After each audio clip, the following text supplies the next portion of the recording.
So hello no, good afternoon, good morning no. So ngayon pag-usapan natin tungkol sa mga tao no, ng mga Kristiyano at the same time no, sumasabay sa mga agos na mundong ito, sa mga gawa na mundong ito no.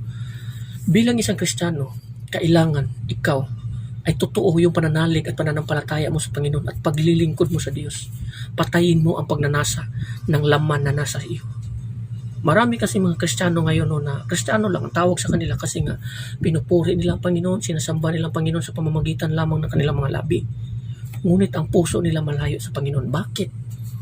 Dahil nga at the same time sumasayaw sila sa mga sayaw ng musika ng makamundong ito, nakikinig o kumakanta sa mga kanta sa makamundong ito no? At the same time they are worshiping God, they are serving God no. So gawin natin no, maraming gawin natin yung mga bagay no, na kinalulugdan ng ating Panginoon.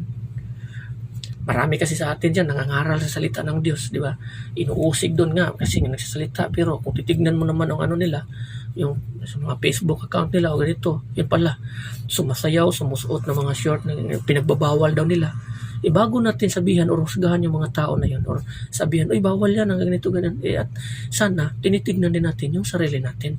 Kung hindi ba natin ginagawa ang kanilang mga ginagawa upang hindi tayo masaway ng mga tao nasa mundo, na makamundo.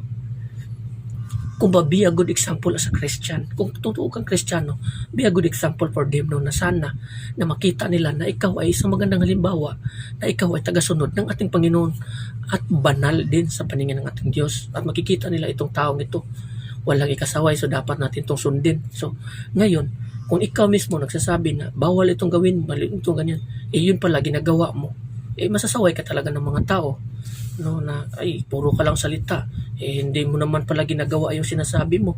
So wag no, gawin natin kasi marami talagang mga Kristiyano na gumagawa niyan ngayon. Seryosohin natin tong buhay na ito. Akala nyo ba itong buhay na ito napakadali lang? Akala nyo ba isa sa pinagkakaaway kasi natin itong laman, yung pagnanasa ng laman na dapat patayin natin. Ayon sa kasulatan, sinabi ni Apostol Pablo ata yan, patayin nyo ang pagnanasa ng inyong laman na nasa inyo. Nasa inyo talaga, nasa sa atin talaga yan. Minsan gustuhin natin gawin itong bagay na ito. Minsan nga, di ba, yung mga bagay na hindi natin gustuhin, yun pa yung nagagawa natin. Dahil yun sa pagnanasa ng ating laman, kung ito ay naghahari pa rin sa atin at hindi ang Panginoon. Ngunit kung ang Diyos ay naghahari sa atin, mapapatay natin ang bawat pagnanasa ng laman na ginagamit ni Satanas upang tayo ay linlangin at patayin sa pamamagitan ng pagnanasa ng laman na nasa atin. Sa pamamagitan lamang yan ng ating Panginoon Kristo kung totoo ang ating paglilingkod sa ating Diyos Ama sa pamamagitan ng ating Panginoong Kristo. So, gawin natin kung anong mga bagay na kinalulugdan ng Panginoon. Iwasan natin yung mga bagay na gustong-gustong gawin ng mga kabataan ngayon. Gustong-gustong gawin ng mga tao ngayon ang mga gawain makamundo. Iwasan po natin yun. Gawin po natin kung ano ang kinalulugdan ng ating Panginoon. Kasi walang tao na makakagawa sa kalooban ng Diyos kung hindi pa niya pinapatay ang pagnanasa ng laman na nasa kanya. Maraming mga tao o Kristiyano na gumagawa niya na yun na akala nila na pagkatapos ng akala nila is banal na sila sa paningin ng Panginoon at nakasunod na sila sa kalooban ng Diyos. At pagkatapos nilang mamatay ay makakapasok sila sa kaharian ng Diyos dahil nga ay pinupuri nila ang Panginoon, sinasamba nila ang Diyos. No, ganoon, nangangaral sa salita ng Panginoon. Ngunit hindi nila napapansin na sumasabay pala sila doon sa mga galaw na mundong ito. No, at the same time, no, sa ganitong paraan sa paningin ng Panginoon, we are not worthy. Ang sabi ng Panginoon doon sa mga tao, di ba?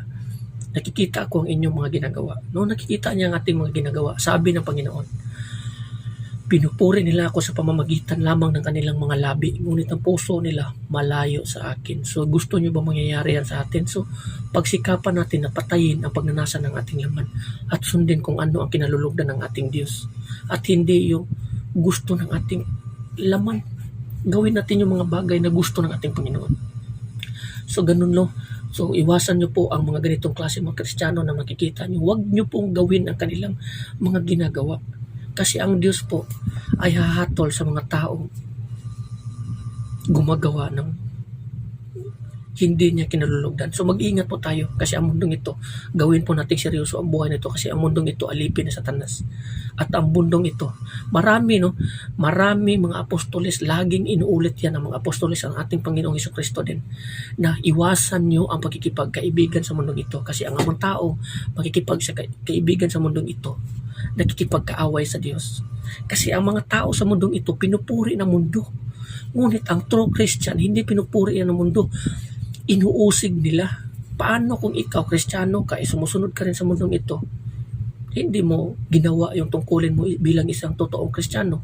Kasi nga, sumasabay ka ba sa mga mundong ito na yung mga bagay na hindi gusto ng Diyos.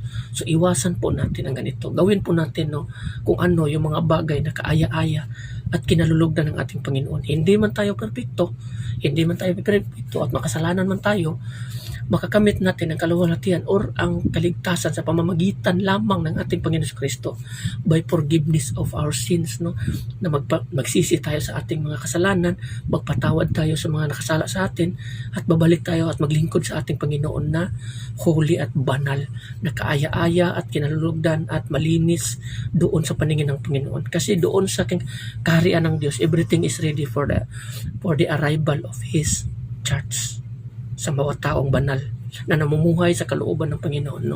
So hanggang dito na lang, maraming salamat and God bless everyone.